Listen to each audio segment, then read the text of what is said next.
The Gospel according to Spiritism, Chapter 1. I have not come to destroy the law. The New Era. 1. Think not that I am come to destroy the law or the prophets. I am not come to destroy, but to fulfill. For verily I say unto you, till heaven and earth pass, not one jot or one tittle shall in no wise pass from the law till all be fulfilled. Matthew 5:17 and 18. Moses. 2. There are two distinct parts to the Mosaic law: the law of God as promulgated on Mount Sinai, and the civil or disciplinary law decreed by Moses. The first is invariable, the other, being appropriate to the custom and character of the people, modifies itself with time. The law of God is formulated on the following 10 commandments. 1. I am the Lord your God, which has brought you out of the land of Egypt, out of the house of bondage. You shall have no other God before me. You shall not make for yourself any graven image, or any likeness of anything that is in heaven above, or that is in the earth beneath, nor that is in the waters under the earth. You shall not bow down yourself to them, nor serve them. 2. You shall not take the name of the Lord your God in vain. 3. Remember the Sabbath day, and keep it holy. 4. Honor your father and your mother, so that you may live long in the land the Lord your God will give you. 5. You shall not kill. 6. You shall not commit adultery. 7. You shall not steal.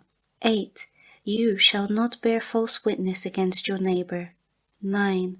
You shall not covet your neighbor's wife. 10. You shall not cover your neighbor's house, or his manservant or maidservant, his ox, nor his donkey, or anything that belongs to your neighbor. This law is for all times and all countries, and because of this, it has a divine character. All other laws were decreed by Moses, who found it necessary to restrain his people through fear due to their turbulent and undisciplined nature, and to combat the abuses and prejudices acquired by them during the period of slavery in Egypt. To give authority to his laws, he had to give them a divine origin, as did other legislators of primitive peoples. The authority for humankind needed to base itself on the authority of God. Only the idea of a terrible God could impress ignorant peoples, in whom the sentiments of true justice and morality were very little developed. It is evident that he, who included amongst his commandments, "You shall not commit murder or cause damage to your neighbor," could not then contradict himself by making extermination a duty. The Mosaic laws themselves thus had an essentially transitory character.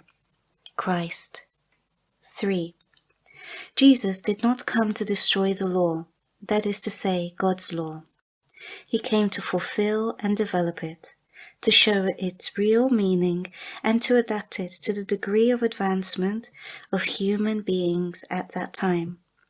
That is why we find within the law the principles of our duty to God and our fellow beings to be the base of his teachings. Regarding the laws devised by Moses, we find that he, on the contrary, modified them profoundly, both in form and in substance, while constantly combating the abuses of exterior practices and false interpretations. He was unable to make the people go through a more radical reform than that of reducing the law to the order, "Love God above all things and your neighbor as yourself," adding, "This is all the law and the prophets." By the words, "Heaven and earth will not pass till everything is fulfilled, even to the last jot," Jesus wished to say, it is necessary for God's law to be completely implemented and practiced over all the earth in all its pureness, with all the amplifications and consequences. In effect, what use would it have been to promulgate a law if it were only to benefit one nation or only few people?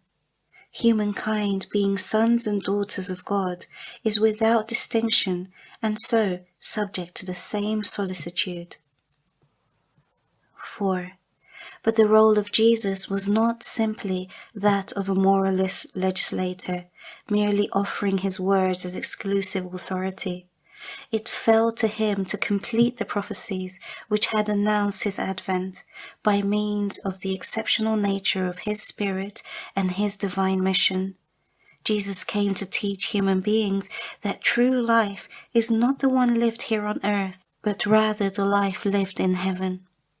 He came to show the pathway to this kingdom, how to be reconciled with God, and to present these facts as part of things to come, which would enable people to fulfill their destiny.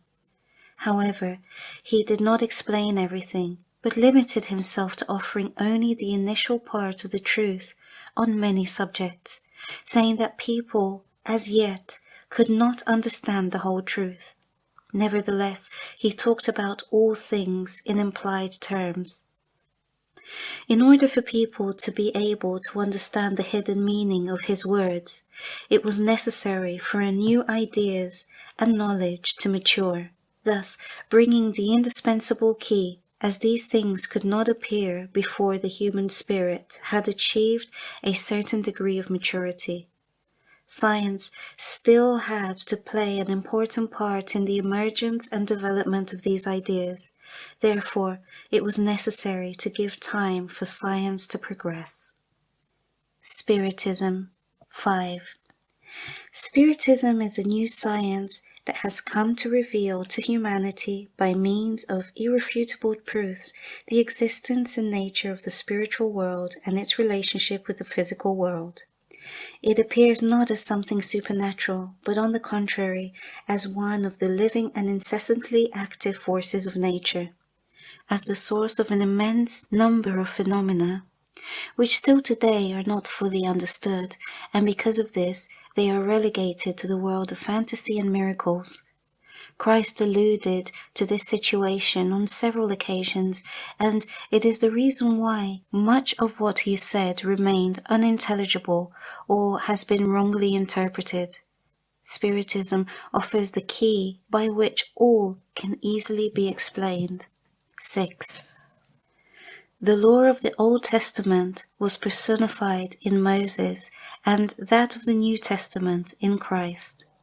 Spiritism is then the third revelation of God's law.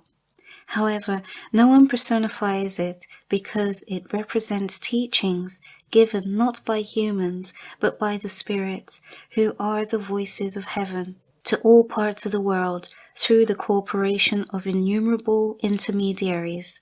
In a manner of speaking, it is a collective work formed by all the spirits who bring enlightenment to humanity by offering the means of understanding their world and the destiny that awaits each individual on their return to the spiritual world. 7. Just as Christ said, "I am not come to destroy the law, but to fulfill it," so Spiritism says, "We have not come to destroy the Christian law, but to carry it out." It teaches nothing contrary to what Christ taught. Rather, it develops it and explains it in a manner that can be understood by everyone. It completes what had previously been known only in its allegoric form.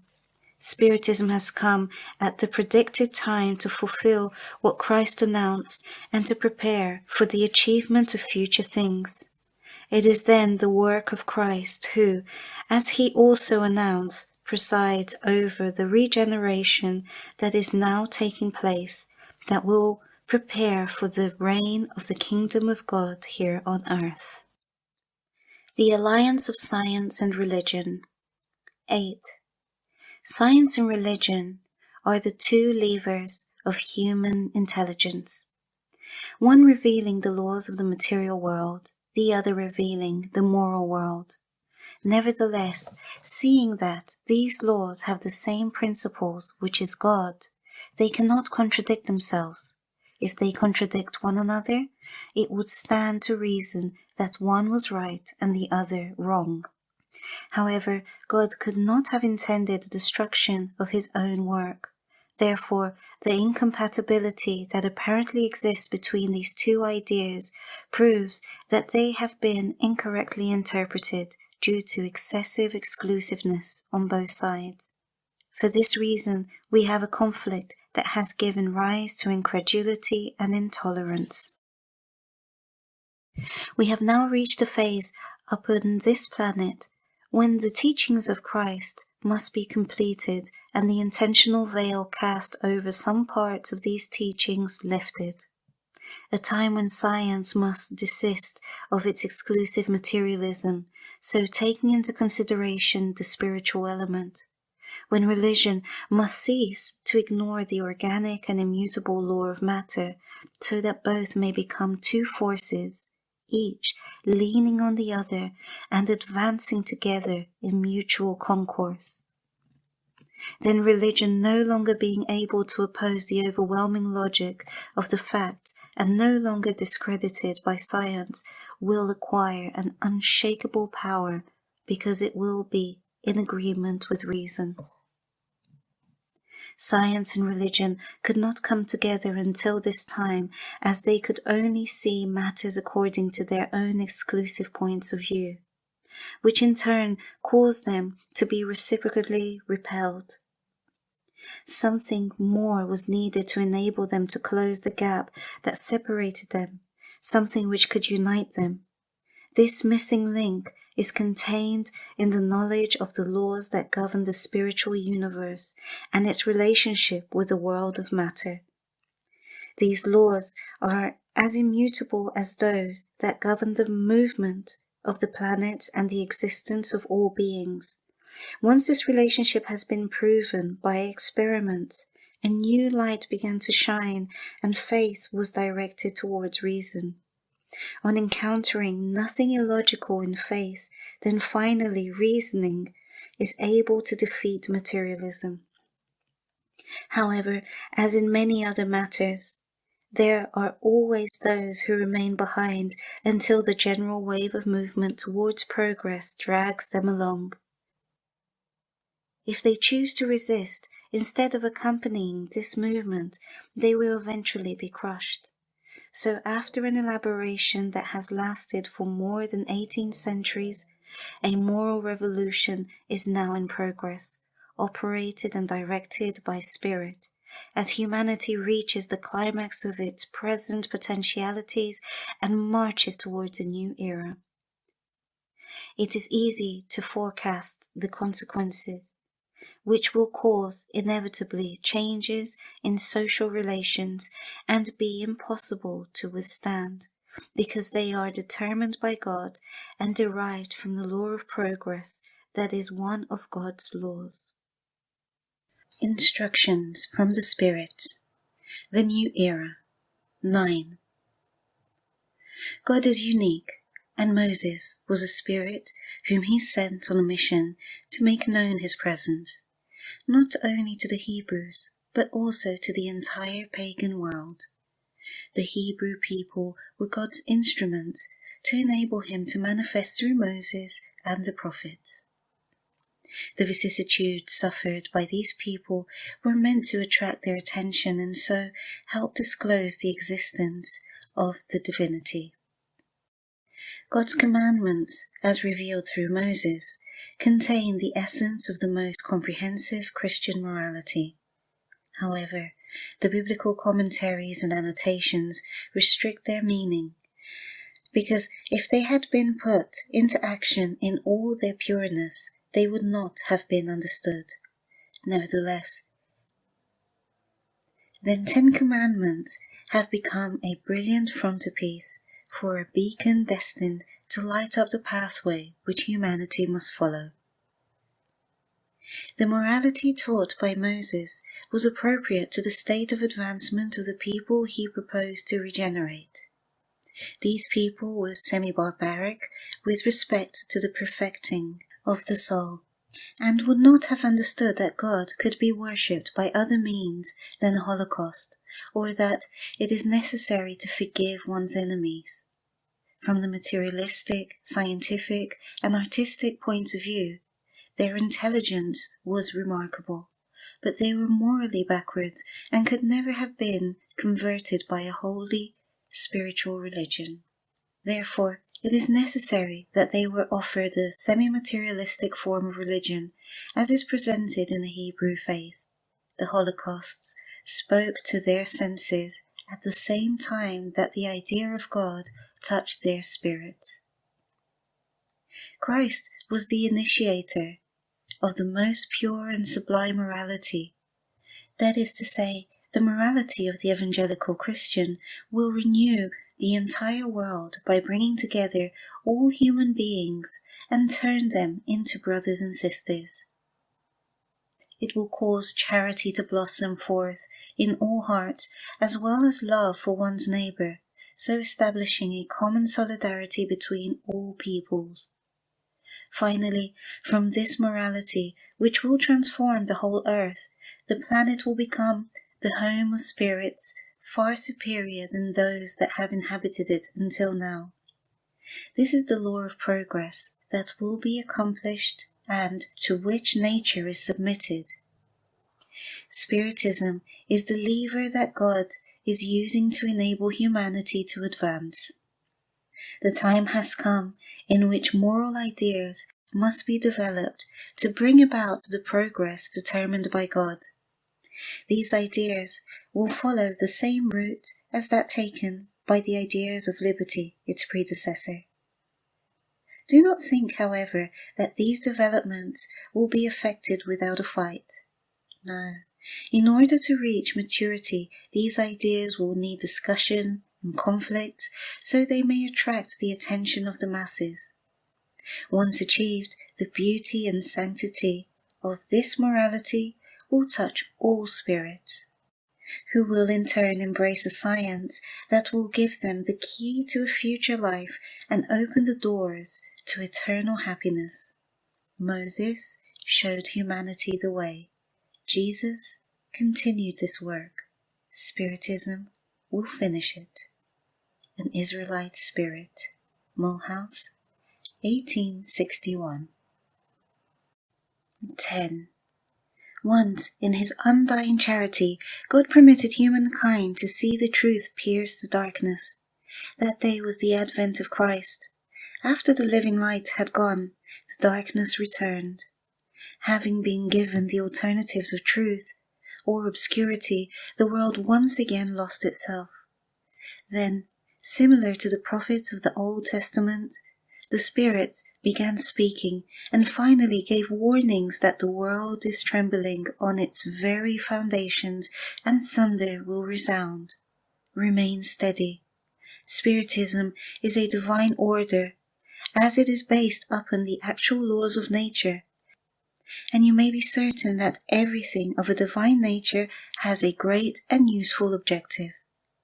Your world was losing itself yet again, because science, developed at the cost of all that is moral, was only inducing you to material well-being, resulting in benefit for the spirits of darkness. 18 centuries of blood and martyrs, and still Christ's reign has not yet come. Christians, return to the teacher who wishes to save you. It is easy for those who believe and who love. Love fills us with indescribable happiness. Yes, my children, the world is shaking, as the good spirits have repeatedly warned. Bend with the wind that announces the storm, so that you will be thrown down. That is to say, prepare yourselves so as not to be like the foolish virgins who were taken by surprise at the arrival of their husbands. The revolution that prepares itself is more moral than material. The great spirits, who are divine messengers, instill faith amongst you so that all who are enlightened and zealous workers may make their humble voices heard, seeing that all humanity are like grains of sand, without which there would be no mountains. Thus the words, "we are all so small," lacking significance. To each one their mission, to each their work. Does not the ant build its republic, and other imperceivable animals raise its continents? The new crusade has begun. Apostles, not of war, but of universal peace, modern Saint Bernards, look ahead and march forward. The law of the worlds is a law of progress. Fenelon, Poitiers, 1861. 11. Saint Augustine is one of the greatest propagators of Spiritism. He has manifested himself in almost every part. The reason for this is found in the life story of this great Christian philosopher. He belongs to a vigorous phalanx known as Fathers of the Church, to whom Christianity owes its most solid basis. Like many others, he was uprooted from paganism, or rather from the most profound godlessness, by the splendor of truth. When suddenly, in the midst of dissipations, he felt a strange vibration in his soul that called him to himself and made him understand that happiness was not to be found in debilitating and escapist pleasures. Finally, he too had a similar experience to Paul, who heard saintly voices calling him on the road to Damascus, saying, "Saul, Saul, why do you persecute me?" When St. Augustine heard his voices, he exclaimed, dear God, forgive me, I believe, I am a Christian." From this moment on, he became one of the greatest supporters of the gospel. You may read the notable confessions left by this eminent spirit, the characteristic and prophetic words he uttered after the death of Saint Monica. "I am convinced that my mother will visit me and give me advice, revealing to me what awaits us in the future life." What great teachings in these words! What residing foresight of teachings that was to come! This is the reason why today, seeing that the time has come to spread the truth as he predicted, he has become an ardent disseminator and, as it were, multiplied himself in order to be able to reply to all who call him. Erastus, disciple of St. Paul, Paris, 1863. Note: would it be possible for St. Augustine to demolish what he himself had built? Surely not. But just as many others before him, he now sees with the eyes of spirit that he could not see while he was a man. In freedom, his soul sees new brightness and understands what previously had been impossible to understand. New ideas have revealed to him the true meaning of certain words. On earth, he judged things according to the knowledge he possessed. On earth, he judged things according to the knowledge he possessed at that time. However, ever since he saw the new light, he could appreciate those words more judiciously. Thus he had to revise his beliefs regarding incubus and succubus spirits, as well as the condemnations that he had launched against the theory of the antipodes. Now that he can see Christianity in its true light and in all its pureness, it is acceptable that on some points he thinks differently from when he was alive, which in no way prohibits him from continuing to be a Christian apostle. He may even establish himself as a disseminator of Spiritism without renouncing his faith, because he has seen that which had been forecast come to pass. Therefore, by proclaiming these teachings today, he only leads us towards a more correct and logical interpretation of the text. The same also occurs with other spirits who find themselves in a similar position.